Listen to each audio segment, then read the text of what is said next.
Hi ನಮಸ್ತೆ ಎಲ್ಲರಿಗೂ. ಯಾವಾಗಲೂ ಬಿಫೋರ್ ಆಫ್ಟರ್ ಅಷ್ಟೇ ನಾನು ವರ್ಕ್ ಆಗ್ತಾ ಇದ್ದೆ. ಇವತ್ತು ನಾನು ವಿಡಿಯೋದಲ್ಲಿ ಮಾತಾಡ್ತಾ ಇದ್ದೀನಿ ಅಂದರೆ ನಮ್ಮ ಒಂದು ಸಲೂನ್ಗೆ ಒಬ್ಬ ವಿಶೇಷವಾದ ವ್ಯಕ್ತಿ ವಿಸಿಟ್ ಮಾಡಿದ್ದಾರೆ.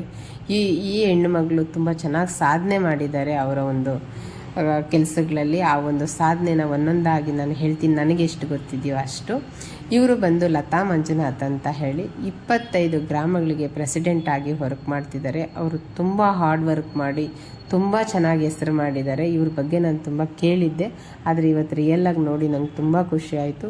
ಇವರು ಜೊತೆ ನಾನು ಇಷ್ಟು ಟೈಮ್ ಸ್ಪೆಂಡ್ ಮಾಡಿದಾಗ ಅರ್ಥ ಆಗಿದ್ದಿಷ್ಟೇ ಇವ್ರಿಗಿರೋ ಪೇಷನ್ಸು, ಇವರು ಮಾಡ್ತಾ ಇದ್ದಿದ್ದ ಅಪ್ಡೇಟ್ ಹೊರಗಡೆ ಒಂದು ನಿಮಿಷನೂ ಟೈಮ್ ವೇಸ್ಟ್ ಮಾಡಿದೆ. ಅಷ್ಟು ಚೆನ್ನಾಗಿ ಎಲ್ಲ ಅಪ್ಡೇಟ್ ಮಾಡ್ತಾಯಿದ್ರು. ಈ ಕೆಲಸಗಳು ಹಿಂಗೆ ಆಗಬೇಕು, ಇಷ್ಟೊತ್ತಿಗೆ ಆಗಬೇಕು ಅಂತೇಳಿ ಅಷ್ಟು ಸ್ಟ್ರಿಕ್ಟಾಗಿ ಹೇಳ್ತಾಯಿದ್ರು. ಅದೆಲ್ಲ ನಂಗೆ ಖುಷಿ ಆಯಿತು.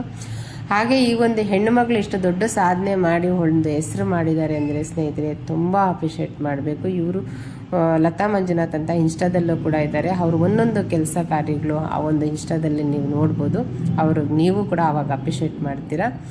ಇವರು ನನಗೂ ಕೂಡ ವಿಶಸ್ನ ಹೇಳಿದ್ದಾರೆ.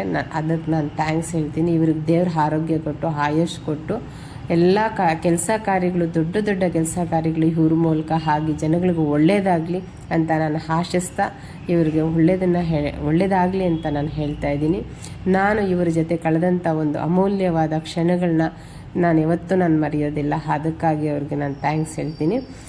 ಇವ್ರ ಬಗ್ಗೆ ನಾನು ಹೇಳೋದಕ್ಕೆ ಸಾಕಾಗಲ್ಲ ಸ್ನೇಹಿತರೆ. ಅಷ್ಟೊಂದು ಒಳ್ಳೆ ಸಾಧನೆ ಮಾಡಿದ್ದಾರೆ. ಒಬ್ಬರು ಹೆಣ್ಣು ಮಗಳು ಅಷ್ಟು ಸಾಧನೆ ಮಾಡಿದಾಗ ಖಂಡಿತವಾಗ್ಲೂ ನಮಗೆ ತುಂಬ ಸಂತೋಷ ಆಗುತ್ತೆ.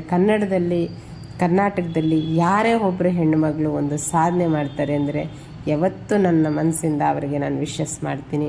ಅದು ಯಾರೇ ಆಗಿದ್ರು ನಮ್ಮ ಹೆಣ್ಣು ಮಕ್ಕಳು, ನಮ್ಮ ದೇಶದ ಹೆಣ್ಣು ಮಕ್ಕಳು ಅಂತ. Thank you.